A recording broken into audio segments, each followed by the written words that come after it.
Alrighty, welcome everybody. Episode number 29, bouncing back from a layoff. I'm Brad Davis, your host, and we have some familiar faces to the pod. We have some repeat people with Elizabeth and Amy and a newcomer, Brandon. So welcome to them. Before we get started, just the quick Success Panda kind of housekeeping that I wanted to show you is we've been growing our Panda Pals group coaching, which has been growing every month. And so it's an affordable way to come learn my coaching, what I teach, all of that for a whole $20 a month. We meet every Wednesday at 1 o'clock. It's a great group. They help support each other. We got accountability partners. We do our homework. There's a lot of good things that go on in there. And we decided we were going to formalize that and we were going to put it into Success Panda. So just wanted to show, hey, if you're joining the group, there's going to be a soon launch of another engagement here. It says Panda Pals on the left, and you'll be able to register for the call, see what's coming up. We'll be able to actually make posts similar to LinkedIn.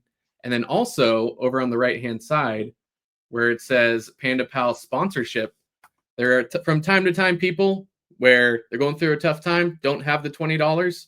You can just donate and sponsor someone. We already have certain people that are being sponsored and they are very appreciative of it. So if that's something that you want to do, and feel free to give back to help a job seeker, it does help them a lot. So just feel free to check it out, or you can send me a DM. And then that is it for Success Panda stuff. And now let's do intros of our panel. Brandon, Amy, Elizabeth, how is everybody? Hello. Good. So let's start with Elizabeth, and then we'll go Amy and then Brandon. So give us like a 1 to 2 minute who you are, what you do, something you like to do for fun. Yeah. So my name is Elizabeth Vascones. I am Senior Manager of our Strategic Customer Success team at Yext. Yext acquired Hearsay Systems back in August. And so I'm now part of this wonderful company with a myriad of additional products within the social media and digital marketing space.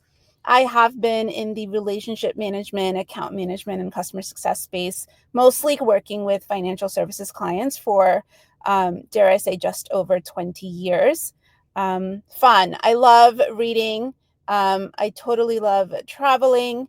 I just applied for a updated passport. I cannot believe that I allowed mine to expire, so I cannot wait to start to take over the world again. But with my daughter now turning 10 soon, ready to take her outside of the US on some international trips. Oh, So that'll be fun. 10 is like that age where I also have a 10-year-old where you don't have to like pick them up when they fall asleep, and try to find the next stroller to have to steal off somebody. You're just like, okay, walk. Just keep walking. You can do it. Yep. So cool. All right, go ahead, Amy. Awesome. Hi, my name is Amy Weldon. I'm the VP of Customer Success for Coaching at Randstad RiseMart. I live just south of Portland, Oregon.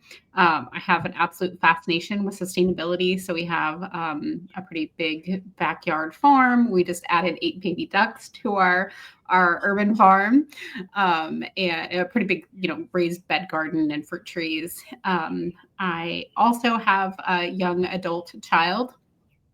She's actually 14. We just got her first passport in anticipation of an international trip. They're going to take this summer, actually next fall, kind of at the end of summer. So she's going on her first big trip without us to DC in June with her like 8th grade class, which is pretty exciting. And as a parent, I'm like totally fine traveling with my kids, but the fact that she's traveling on her own is very, very like interesting. But I absolutely love customer success. I'm super excited to be back on that Success Panda show. If you have questions, obviously you can reach out to me, but I just want to thank Brad for Success Panda as a whole. Just take a moment to say thank you for all the time, attention, money, effort you dedicate to making this big success, because it's been such a huge support. We're here to talk about layoffs. I found Success Panda when I was laid off, and it really got me through. And the awesome part is now that I'm employed, I get to come back and talk about how I managed to navigate that. And Success Panda was a huge part of that. Awesome. And by the way, Elizabeth, Amy, I can at any time come with you on these trips. Willing to travel. Taste tester. My buds are insured by Lloyd's of London. That may or may not be true, but okay. But I'm just throwing it out there, just in case. I don't know. Success Panda is flexible. International Success Panda. I know. There you go. Cool. All right, go ahead, Brandon. Yeah, sure. Hey, everyone. I'm Brandon DeLue. I'm based out of Springville, Utah. Just for those of you that don't know, it's like 30 minutes south of Salt Lake City. I actually grew up in a really, really small rural town called Loa, Utah. About 600 people in the entire town. And my graduating class in high school in 2001 was the biggest that had ever gone through there. And it was for the whole county. And we had 42 total kids in the class. And so give you kind of an idea of my upbringing and my background, really small town, rural area. Professionally, I spent the last few years kind of building my career in customer success. Prior to that, I was in the healthcare industry. I managed and directed outpatient centers for behavioral health and substance abuse treatment. But I'm now building that career in customer success with a focus on relationship building, client retention. I'm currently Senior Client Success Manager at Visual DX. Prior to that, I spent 3 years as a manager of strategic customer success at an LMS software called Bridge. Outside of work, I love anything and everything that blends adventure with connection. Hiking is really big for me. This last September, I was able to hike the Grand Canyon from the north rim to the south rim with my sons. Nice. For those of you that don't know, that's like 23, 24 miles total. Camped at the bottom, tons of elevation gain and stuff. A little bit crazy, but it was a lot of fun. Yeah, and I also have chickens and ducks, and we kind of have our own little homestead, I guess. Almost like a little farm at our house, but we're inside the city limits, so it's a little bit special. Yeah. And when I need to reset, I like to throw on rap music. I've got a really massive playlist, and I could talk about rap and hip hop for hours and hours with anybody. So if anybody ever wants to just chat about Eminem or something, let me know. Happy to chat. Cool. Yeah, I think everybody has chickens now, right? Especially after that egg price fiasco.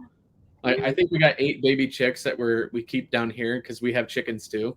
And we were always worried, like a month ago, back in early March, we're like, someone's just going to come in our backyard and just steal them. They're a commodity. Yeah, I know. It's just like you're going to wake up one day, they're all gone. So let's start putting security systems up around your chicken coop. For real. It's funny. Cool. Well, I'm excited about this topic because one, we've never talked about it on the pod before, on the show.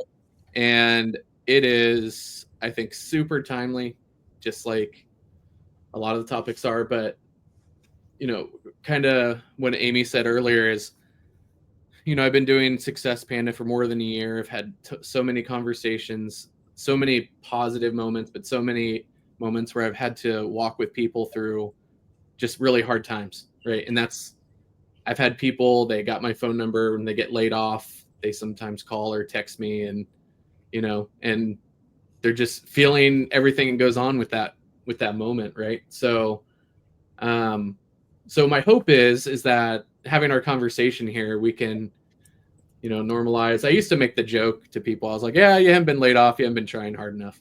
It's just like you're taking enough risks.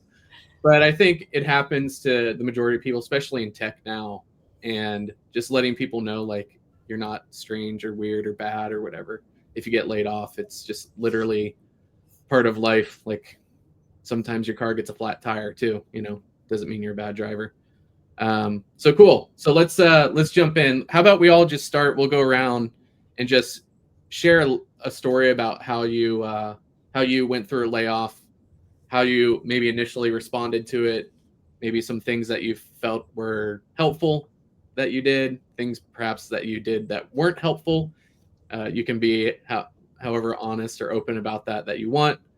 But yeah, just tell us about your story, and then maybe one learning that you learned about from bouncing back. So typically we try to do them within 2 minutes, but because this is a fun storytelling, feel free to go up to like 5. So you can go up to 5 minutes each, and then we can just talk back and forth. But Brandon, why don't you go first, and then we'll go Amy, and then Elizabeth.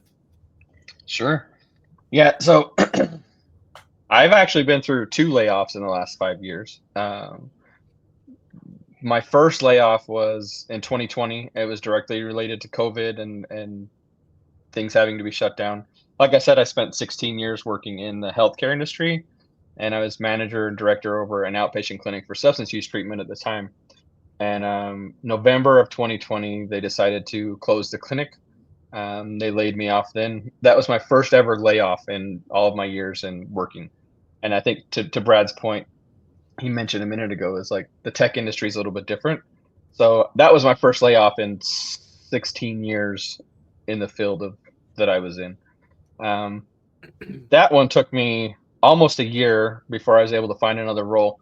The interesting thing is I had a friend of mine who worked in the tech industry. He was an implementations consultant for this company called Bridge that I ended up working for. And he kept telling me, even prior to the layoff, and he goes, "You should come be in customer success. You'd be really good at customer success." And it's like, I'm happy with what I'm doing, but kind of forced my hand once I got laid off because the industry was very packed with people looking for work because of the COVID things. Anyway, got the job at Bridge. Quickly moved up the ranks there. I went from a strategic CSM into a team lead, and then eventually I managed the strategic CSM team at Bridge. Loved every minute of it. Was loving the remote work, working from home, being able to balance, work and life and all of those things together. And then ironically, 3 years, basically it's like the same week that I'd got hired. A mysterious meeting popped up on my calendar, and met with my boss and somebody from HR, and they said, "Well, we're doing a lot of restructuring, and sorry, but you're getting let go, and there's nothing that you did. It's nothing like you weren't underperforming. You didn't make any mistakes, and all that kind of thing." And so the abruptness of it, I think, was what shook me, because it felt like it came out of nowhere, right? And then to be kind of raised in a world where good performance equals job security was kind of like the concept I was raised on, right? And I knew I was doing a good job. I didn't feel like I had done anything to get let go. They said I didn't feel there was anything that I did to get let go. Um, but that probably was the biggest or the hardest part for me to kind of wrap my head around, was that there literally was nothing I could have done to keep from being let go, because it wasn't just a me thing. And so that took a lot of mindset work to reframe that narrative for myself. That it wasn't a personal thing. It wasn't because I failed in some way. It was just because of the bottom line of the company and what they needed to do to maintain and stay open and stay in business, essentially. So um, that was probably the biggest takeaway for me, was trying to wrap my head around that. It took me 3 or 4 months to kind of bounce back and find a new role, where I'm at now with Visual DX. But during that time, especially those first few weeks, was really rough for me personally. Like, it was hard for me to comprehend that fact, and in fact I kept going back to it. There's even some bitterness and some resentment towards my former employer and those kinds of things, when really they didn't do anything necessarily wrong. Um, I had also not done anything necessarily wrong, and I think my biggest takeaway was trying to overcome that kind of a concept. Thanks for sharing that, Brandon. Yeah. Go ahead, Amy. All right. My layoff also happened in November. It was in November of 2023. And at that point, I had spent the last 5 years of my career as a customer or director of customer success at an ed tech company, and had really grown them from like startup to scale up globally. So it was, a huge, I'm not going to say it was a shock. Let's be honest, right? Like about 4 weeks before the layoff, I was at a conference with a couple of people on my team, and I had mentioned to them that I just, had decided to start updating my resume. I said, I'm not going anywhere. I'm not looking for anything, but something just tells me I need to update my resume. It was like I had the signs and signals, and the company was doing okay. It wasn't I didn't see like gloom and doom in my position as a leader. I just had this inkling. And so I started thinking about, my success stories. And And it had been 5 years. I'd been at the same company for 5 years, heads down, focused on really building something that I felt brought value to the organization, that served our customers, that helped manage all the different, nuances of channel partners and product challenges, and maybe, less that happy years buyers or whatever that happens sometimes in the sales cycle where communications get things just get miscommunicated, long story short. And I felt a lot of pride and passion in the work that I did. So when I first, I woke up in the morning, and when I checked my email before I even got on to start my day, I saw that there was an email from the CEO saying there were layoffs, and I just knew. And less than 2 hours later, I had an email in my inbox with HR, and so I was like, great, there's nothing I can do about this. Like, it's entirely out of my hands. I can go to this meeting. And I really had this, there's a whole wealth of emotions that happen, right? But there was two main concerns that I had. One was I wanted to leave with integrity. I had spent so long building and kind of fighting to get where I was. And I also felt like I stood in the gap for my team between a lot of things that came through the business that distracted them from their day-to-day work, really holding the line on what is customer success. And I do think, I know this isn't true. I know they did a restructuring that changed the whole dynamics of the organization, but it felt like I was being singled out because I used my voice to say this is customer success and that is not customer success. So it felt a little bit personal, but I think even more than financially, that first day, what I felt for was my team. So I was like, I just want to leave here on the best terms possible, helping the people that I know I'm leaving behind. So I, spent between getting the email and actually having that call at 9 a.m. So about 6 a.m. to 9 a.m., I cleaned out my inbox. I sent knowledge transfer emails. I reached out to major points of contact. I passed on as much information as I knew that lived in my brain that couldn't be pieced together in those 3 hours. And then I went through and deleted.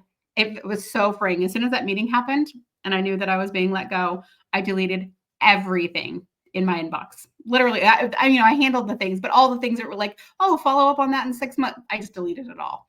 It was very relieving. I'm not going to lie. I put why I archived it. I didn't delete it. I'm sure they could recover it if they needed it. But I did my best to make sure that I was leaving there with grace. The rest of the day went by in a blur, a lot of saying goodbyes, and then the reality hit me, so I reached out to my support network, my husband, my mentor, and I took the next week to just grieve. I made a decision the moment I got off that call that I was not going to panic. I am not going to panic over this.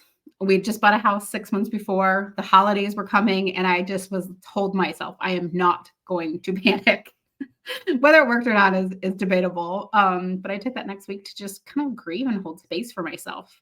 And then I got into action. I created a project plan for myself, and I had 3 main priorities: my finances, my future, and my mental and physical health. And I made an action plan for each one of those things of how am I going to tackle what's coming? And it's my way of keeping control. It's probably why I was a good customer success manager, probably why I'm a good customer success leader, is I want to be nice to my future self and just dump out all of my thoughts and ideas, and then I can organize them and tackle them one by one. So whether you're going through a layoff, you've been recently laid off, you want to know how to prepare for one, if maybe you have an inkling, what was really helpful to me is I prioritized my worries into things I could and couldn't control. And if I couldn't control it, I didn't waste any time on it. And what I could control is what I focused on. And that kept me mentally sane throughout the process. Like that. Thanks for sharing that, Amy. Yeah. Go ahead, Elizabeth. Yeah. So do we want to cover all 3 of my layoffs in the last 20 years? Or if I could do it in 5 minutes, let's do it. So my first was some 20 or so years ago at the second company I was working for. It was a small broker-dealer arm of a very large financial services institution. At the time, I didn't truly see it this way. At the time, I might have been 26 or so. I took it very personally. I thought there was something wrong with my work. But at the end of the day, Brandon, as you mentioned, it was simply a restructuring and a reorganization. The role that I was performing was not called client success manager at that time. It was more so a client-facing sort of account manager / relationship manager position without a sales focus. And what ended up happening is my role was eliminated.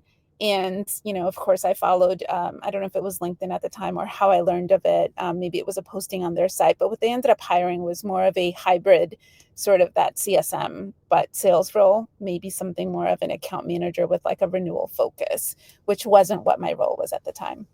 With that said, having been there 2 years and for it having been my second job, and with me always having this go-getter mindset, I had already, similar to you, Amy, kept my resume updated and I had some feelers out. So luckily, I was able to land a position within 3 or 4 weeks, if I'm not mistaken. But I want to lean into, Amy, your mention of how we grieve, right? And so I may have been grieving immediately in that moment or looking for ways to soothe myself. I will never forget the first thing I did upon leaving the office, which was on 49th and 5th facing Rockefeller Center, is I think I hit 5th Avenue and bought myself a bag just to soothe myself a bit. I had no business doing this back then. The financial situation of someone taking out loans for 2 degrees was not the absolute best, but that bag was the best thing I could have done for myself in that moment. My second layoff was with a company that I had been at for 10 months. Now, y'all can do the math. My daughter was born about 9.5, 10 months in. I had no idea that, just having been at the company 4 to 6 weeks, I would need to walk into my new manager's office and let my new manager know that I'd be going out on mat leave in some time coming. This was also a restructure and a reorg, a very small company that built websites for financial services companies, at most 150 employees or so. So again, they just needed to cut staff. I was simply, one of the first, LIFO, last in, first out type of situation. And there were certainly more senior people that were there. So that's what happened. It was a very difficult layoff for me to handle. Reason being, I had just had a little baby girl. I was 2 days from returning from maternity leave. And a call was scheduled, right? Similar to how you mentioned, Amy, a call was put on my calendar with HR. And literally 2 days before I was supposed to return from maternity leave, I was advised that my position no longer existed. We could probably hold a whole separate podcast about the ethical or legalities of that, but that is not what today is about.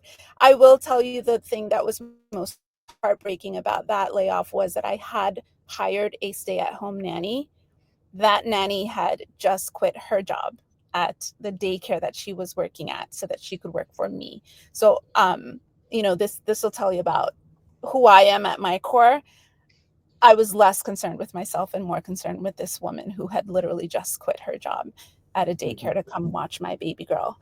That layoff, the company did sort of the right thing in terms of severance and whatnot, but made a family decision to stay home for a year and take care of my daughter. But I did take that year to do a lot of continuous learning. Because of the situation as well, there are a lot of grants out there depending on what state you're in. So I took advantage of all the different grants available to take, again, additional learnings and certifications. And then my last layoff was similar to you, Brandon. It was a COVID-related layoff. And at the time, I was working for a company who literally makes money based on a per employee fee. So HR-based products. I had given myself a 2-level promotion, having taken a position within a new department in that company. I was super, super excited. I was doing well. But again, a couple months into COVID, similar situation, last in, first out. The department was reorged. Cuts were made again to align with the major reduction in fees that the company was collecting due to the massive layoffs throughout our country. I will say, though, this company took amazing care of me in the sense of providing a career coach. I think, Brandon, Amy, you both may have mentioned the importance of also feeling like it wasn't performance-based. In this case, the company also made it super clear that they marked me as a rehire, that it wasn't a performance-based decision. but again, that one hurt just because I had been so excited about this new position in the new department and having leveled myself up. But again, that was during COVID. And I ended up, again, taking advantage of this career coach with a very prestigious, awesome coaching company. And again, did some continuous learning. And it was, I think, one of the more difficult times in finding a new position, again, because of the post-COVID job market. But here we are, right? So. Yeah. No, thanks, Elizabeth, for sharing that. It just made me, one of the things I thought about is just like how Facebook said, we're eliminating all the low performing people, like, all of just, there's like the spectrum of companies that are willing to help out people. And then you have the worst, which is Facebook doing something like that, who publicly announce like, hey, these are our low performing people. Like, you like, yeah, I'm calling out Facebook. Yeah, it's you should do better. Like, you have to be public by doing that. It's like 2025. These are all the people that went to all the best schools, who had got all the best MBAs, and no one ever bothered to be like, hey, this might not only be like a legal risk for us, but like this is a really bad look. Like someone getting that guy's ear. Anyways, that's my rant about that. But what I was gonna say was, so I've had multiple layoffs too, and thinking about which one to share, I was going to share one. When looking back on it, it's like, it's a funny experience now, but at the time I didn't feel that way. My very first job out of school, I was working at this company, and I'm pretty sure that this person who later was one of the big reasons I was getting laid off. She actually, I guess, back in the day when you could LinkedIn stalk people, I went to a group and I was interested. So I had got my degree in marketing, and I was interested in like some HR stuff. And I made a comment on some LinkedIn group that said, hey, does anybody know of like some good HR resources to learn? And this person printed out that comment and took it to my boss, convinced him that I was looking for another job, got called in, and they're like, well, we're gonna let you go today. And I was like, what? But it's the reason I know who it was is because when you print off the comment, like, although she hadn't wrote anything, her profile picture was on the second page. And I was like, oh my gosh. So anyways, like at the time, like fresh grad, it's my first position out of school. I was there for like 2 years or whatever. But yeah, it's just strange because there's like some Voldemorts that sometimes wander around companies where they're not necessarily perhaps too happy in their personal life, and they want to make other people unhappy. I don't know. I never confronted her about it, but I actually saw her at a park one time, and I said, you did me a favor. And she looked at me and she was like all shocked, and I just kept running. So yeah. Brad, the interesting thing about what you just shared is like, and this, one of my former supervisors, she's amazing. She told me one day, she goes, you should never be shocked when your best employees are looking for new roles. Like you should be like championing them and be excited for them to jump into those new roles or to find that new adventure that they're going to go on. And yeah, it hurts for, to deal with that on your team and have some people leaving and like that kind of thing. But kind of shows you the two mentalities of people who sees something like that and they're like, oh my gosh, I can't believe that Brad's looking for a new job. I'm going to go report him and see if they'll let him go early. Like that seems so petty to me when really that person should have been like, oh my gosh, Brad's trying to like try to do something new. Like he's trying to grow and there's excitement there. There should be excitement there, not I'm going to go get him fired before he's ready to move on to a new role. Like that doesn't. Yeah. Well, and that's what I mean when you like hindsight's 2020, right, Brandon? Like looking back on it, had I stayed in that position, like I would have never gone on to know the joys of not being there, if that makes sense. Like it's not some trite thing where I was like, you literally did me the best favor ever. I mean, my income went on to be 5-6x, what I was making better. Like, had I stayed there, but that's the thing is, so this leads into the next question is like, let's talk about, do you feel like, there's the old saying, some things happen for a reason. And I used to, tell my wife, I'm like, sometimes the reason is because you're an idiot. I mean, I know, like, I have plenty of people who are just like, oh yeah, I was playing video games during work and, doing this. And it's like, yeah, that's not great. Like, sometimes you're an idiot, but then for other times, when it's not performance based, it's just restructuring or whatever. What do we learn? Like, taking my example, looking back, I was like, okay, had I still been there, like, everything about my, we'll say, professional side of my life, the satisfaction would not be where it is today. I would have never started Success Panda. I would have never gotten to customer success. I would have just been like living in the office, right? Like the office space, the show where everyone complains about their pay and they complain about the culture, and they don't take action. So but yeah, so like with you looking back on your experience, like, what were you able to gain from these types of experiences? Like, if you had to tell somebody right now who's going through a layoff, like, what advice would you give them? Say they got laid off last month and they're looking for a job currently, which I'm sure there'll be a lot of people watching this that situation fits. What would you tell them? What kind of advice would you give them when they're facing a layoff? So why don't we start Amy, then Brandon, or Amy, Elizabeth, then Brandon. Okay.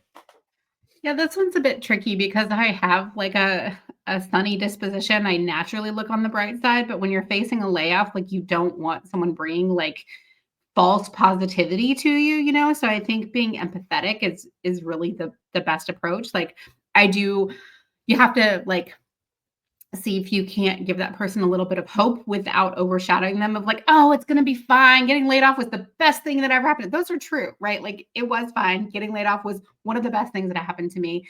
But I think I'd probably more focus on the reality of where they are. Getting laid off is painful. Right.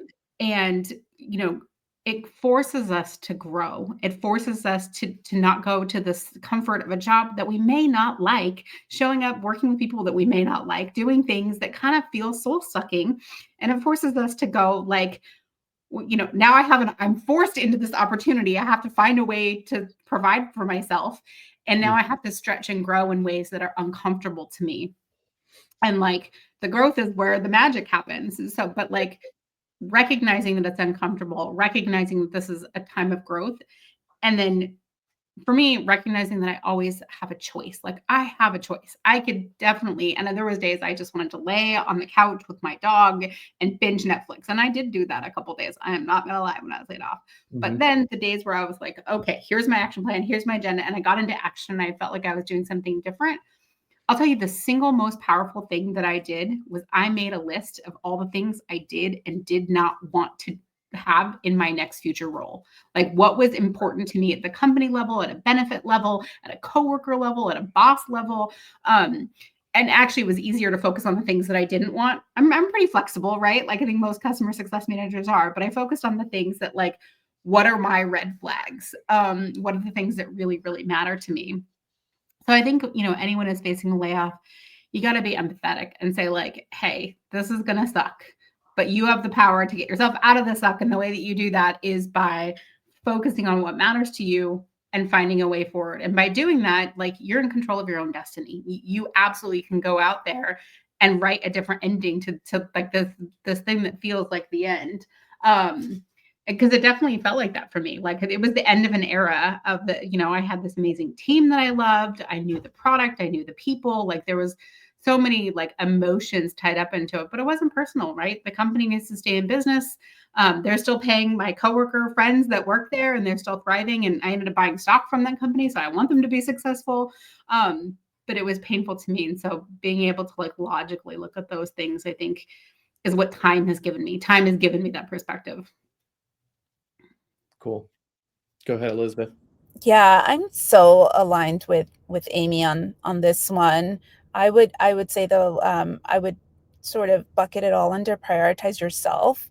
So yes, there is going to be space needed for grieving, right? For me, it was a little shopping in that moment. Maybe it's binge watching, as Amy mentioned, but I think it's important and okay to grieve it, right? Be sad about it, be angry about it if you need to. But then I would also say, like, bring joy to yourself. What are the things you like to do? What are your hobbies? Lean into that fully. Because I think one of the mistakes that I made during one of my layoffs is I went full blown like crazy woman with putting the resume out there, applying to every single job out there. I would argue that is not the way to go. Make your pros and cons checklist, like Amy mentioned. Know what industry you want to be in, know what companies you don't want to work for. Dig into Glassdoor, dig into cultures, right? So that you do treat yourself as someone that does have options. Obviously, financial situations come into consideration. But I do want to highlight, at least for my experience, I think it was a huge mistake to spend the majority of my day when I had literally a 10-month-old just interviewing. And so I do regret how much time I actually spent on phone calls within application systems at that time. So just be a little picky. And then I would also say one of the things that I did during a stint of interviewing was I would um, sugarcoat the fact that I was a stay-at-home mom for a full year. And I've now grown into a maturity about the workplace and about myself where I will never tell an interviewer, a recruiter, or a company that I spent that year doing something entirely different than caring for my child, because I know that going forward, I want to be at a company that values that time spent and is okay with a woman having taken a year home to care for their newborn. So be yourself, be authentic as you interview, so that you do land at a company that fully values who you are as an individual and not just your education and career experience. Love that. I agree both pretty much everything that Amy and Elizabeth both just said. There's a time and a place for the grieving. So for me, I took a couple of days up to a week to just kind of wrap my head around the concept of what was going on. Now hindsight's 2020. We could always jump in and give somebody the advice of like, "Oh, my life's so much better because of it," and like Brad's example and my first example of, I never would have shifted industries. I never would have found this new role and something that I actually love and I'm way more passionate about had that first layoff not happened. But that's not what somebody wants to hear Mhm. when they're in that grieving period, when they're in that spot just after having just been laid off. Um, so I took that time to kind of reflect and look at those things, but then I didn't want to dive into immediately trying to fix everything. Um, because I did that the first time I got laid off. That's what I did. Like I went out and got some certifications. I immediately dived into like applying, just like Elizabeth, just applying to everything and anything that fit somewhat into my background. Just like that shotgun approach of throw out hundreds of resumes, and if you get something, you get something. That obviously didn't work well. I spent 12 months unemployed during that after that first layoff. So I guess one of the big takeaways or things that I would share with people is like have that balance. Find the time to not just focus on finding that new job, that new career. For me, it was going on walks. It was unplugging for a little bit. It was making sure we still spent that time. I was lucky to have sons who like to go hiking with me, so we did hikes every couple of weeks. In fact, that Grand Canyon hike that I mentioned at the beginning, that was during the layoff period. We had been planning it for a year, but that came during that time, which was great. That's the kind of stuff that I needed to be able to unplug and unfocus, I guess, from the grind of trying to find a job. But some of the basic things that I had to do was like, obviously, you update your resume, you update your LinkedIn profile, you start reaching out to all your former colleagues and connections. You do all those things kind of, I guess, by the professional book. quote unquote. Use your network, lean into those things. Find some companies that you're really passionate about, that you really want to be at. And even if they don't have roles, start reaching out to people, start submitting your resume for them to be able to consider, get in front of people that way. Ironically, I did all of that. And then I ended up not in one of those companies. Like the company I'm at now, Visual DX, they're amazing. I'm glad I'm here. But there was a point a few months into my job hunt where I was like, okay, I had my spreadsheet of everywhere I'd applied, the people I'd talked to, the last time I talked to them, like all these like check boxes and things that I was doing to try to track where I was at in the processes. And I was like, okay, I'm just going to start shooting some resumes out to some people that the company looks interesting, but I have not done any research on. Like I didn't like do a big background thing, and I figured I could do some of that research if I get phone interviews and stuff like that. I don't recommend going that way, just because there's a lot of rejection sensitivity when you're getting hundreds of rejection emails, or like they're not even taking the time to do a phone screen interview, that kind of a thing.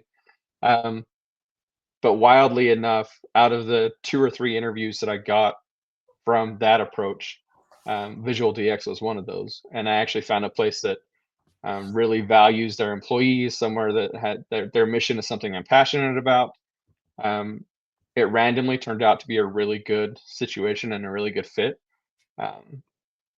But that whole concept of like, I need to take that extra time, like find the company that you really want to work for, dive into what their culture is like, reach out to people, see if there's connections, that have connections there. One of the biggest things I think I did that hasn't really been mentioned was I really started to focus on building my own personal brand.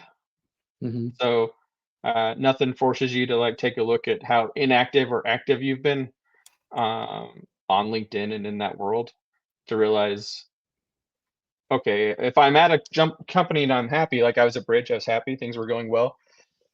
So I didn't put a lot of time or focus or energy into maintaining that network or keeping that network built up, building that brand, and taking the time to really focus on that and then maintaining it. So now, even though I'm happy with my role, I'm still, actively posting and interacting on LinkedIn. In fact, Brad, I think I came across some of your posts and this Success Panda podcast and some of that stuff during those first few months of my most recent layoff, and that's I leaned pretty heavily on some of the information things that you all shared. Mm-hmm. But yeah, anyway, that's my takeaway is don't give up building that personal brand, no matter if you're in a role now or not. Make that a priority. Yeah, no, so many good points. Don't mass apply. Shiny object syndrome. I currently have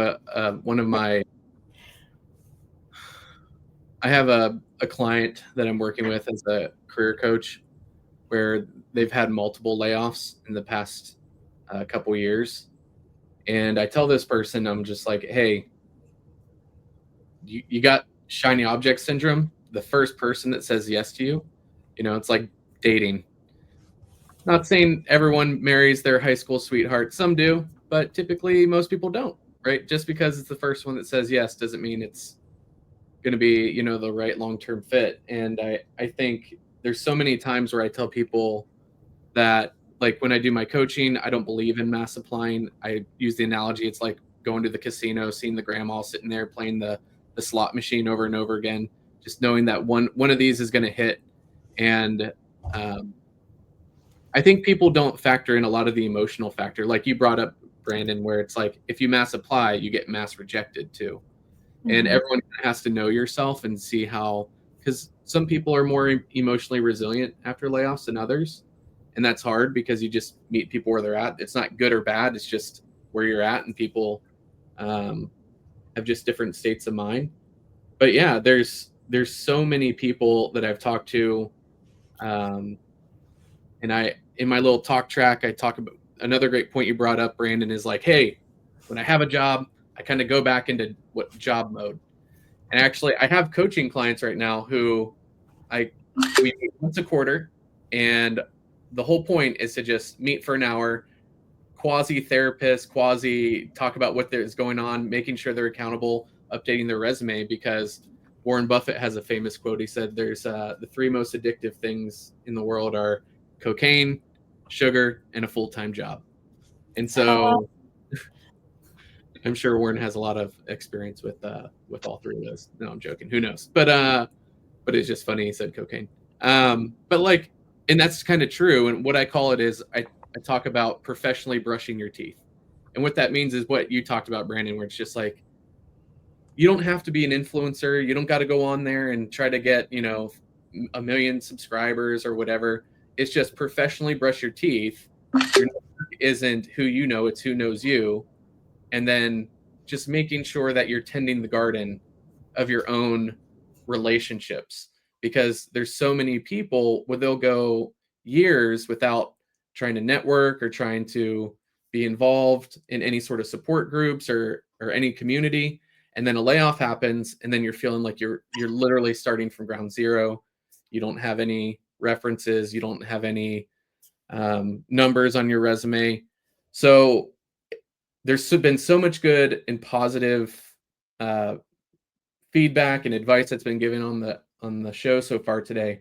But for me, and my personal 2 cents that if I had to throw in here would just be, just understand that layoffs happen to just about everybody. Like Steve Jobs got removed from Apple. Like it almost has nothing to do a lot of times with your performance.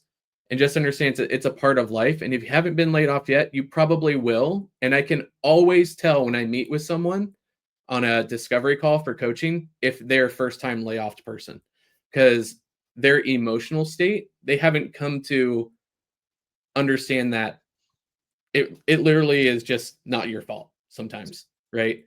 And there's so much more emotionally hurt from it, because especially if you have your identity wrapped up in your job, if you don't have other interests outside of work, your whole interest. I was talking to someone who just said, Brad, I was doing all these extra projects because I was trying to get into like CS ops, and my whole life was trying to do these extra projects because I really want to get there, right?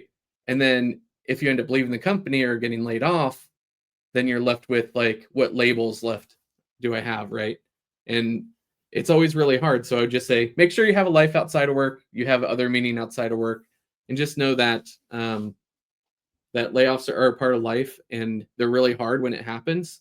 But I'm glad that the panel came on to share their stories, because as my dad used to say, he said, son, you're smart if you learn from your own mistakes, but you're wise if you learn from other people's mistakes, right? So I think there's been a lot of good wisdom shared. But real quick, we'll do one last fire round question, which we can keep to like 30 seconds here because we're interested.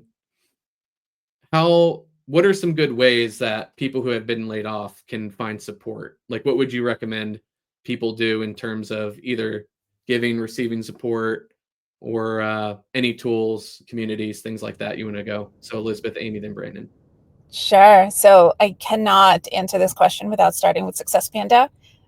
It's been an amazing network. So I've had the opportunity to learn from these sessions, but also, Brad, your different postings, even the comments within those postings. And I've had the opportunity, and I am so grateful for this, to also be paired up with people within your group so that I can provide mentorship as well as a hiring manager. And then, gosh, compared to my first layoff to today, there are so many articles on not just LinkedIn, but like Google, a ton of other success podcasts and tools. So yeah, lean into Success Panda, lean into LinkedIn, use Google. There's so much out there. Cool. I just want to echo that. I think, whatever your industry, there will be a group for it. Lean in, get involved. I would say the thing that was most instrumental for me was helping others. I joined Success Panda, did some mock interviews, volunteered my time. I've volunteered my time outside of like careers because I believe that energy is rewarded. I know, Brandon, you were talking about how you did all this work trying to go in this particular direction. And that's also how I did my job search. But historically has been my experience that your effort is rewarded, maybe just not in the channel you think it's going to be, if that makes sense. What that says about my philosophy or worldview is out there, but I believe that effort is always rewarded. And that's where I think my feelings of like taking a layoff personally come from, is that, that mentality of like, you work hard and be rewarded. I think for me, I just had to step back and look at the effort that I put in. It is rewarded. I'm still friends with those colleagues. I learned so much from every job that I've had, especially the ones that I've laid off. So that effort and energy that I put into it is still rewarding me today. So yeah, I would just say whatever community interests you, jump right in. Like, go to networking events, LinkedIn, Success Panda, Success Collective, listen to podcasts. I networked a ton with people who had been laid off, who were looking for jobs in customer success, which was hugely just like, we just made coffee chats. And that was real. I made friends through that. So I just want to say, wherever you can get involved, whatever is your interest. If you're an introvert, extrovert, there's something out there for you. For sure. And I want to echo everything that both Elizabeth and Amy just said, because there's a lot of value in, things like Success Panda, Gain, Grow, Retain. There's communities out there that you can lean on and get heavily involved in, become a mentor and help other people, because like Amy said, you're putting effort into what you put out there is what you're going to receive in the world. I think I feel the same way Amy does, along those lines. But I think something that didn't get mentioned is also lean into the support system that you do already have. So, like, I spent a lot of time. I mentioned a friend of mine. His name's Brock. I'm shouting him out here. Anyway, he's the one that helped me get into my first role in the tech world with Bridge. We've been friends for many years, work colleagues that turned into friends. And I leaned really heavily on him, and I leaned really heavily on my wife, being able to have somebody to lean on and to talk about the things, because there's certain aspects of coping with a layoff that people don't really talk about out there in the wider world, and those personal aspects of like why you're feeling the way you're feeling, and how to come to terms with some of those feelings, and how to resolve some of that stuff. And a lot of that came from those people I was already really close to, that I just leaned on a little bit more. So definitely take that into consideration as well. And then, yeah, podcasts. I did a lot of podcast listening, audiobooks. I read a lot and got out and did a lot of hiking. Don't forget to take care of your physical self, not just your I need a job self. Yeah. Yeah. And if I had to throw my other 2 cents, is just do not suffer alone. Okay. Amy, was there at the beginning when we were just on a Slack channel, like 15 of us, just asking all these people I hardly knew, hey, do you want to help out with mock interviews? So many of those people got jobs or were able to land things. And so people can give back. And just with that, you never know who you're going to meet, even when you're serving other people, right? So when Amy's doing those interviews, you end up building relationships. So that might not be everybody's cup of tea, but that's been kind of the MO that I've taken, is that I fundamentally believe on a very, very fundamental level that when you go in all in on helping others succeed, that you're building up a lot of fans along the way. And those fans and those friends and those connections will want to help you in return, because most people are good and most people will want to reciprocate when you do something good for them. And you never know when that good thing might come. So great conversation, panel. It's been good. Unfortunately, our time has come to an end, but it was great discussion. You can see there already so many people appreciate you coming on, being vulnerable, sharing your story. It helps so many people knowing that they don't feel so alone, that it's not just them, and so many good things were shared. So thank you, Elizabeth, Amy, and Brandon, for coming on the Customer Success Show today. And until next week, we will see you guys on episode 30, same time next week. Thanks again, guys, for coming on. Thanks, Brad, for having Thanks, us. everybody. Bye. Have a great week.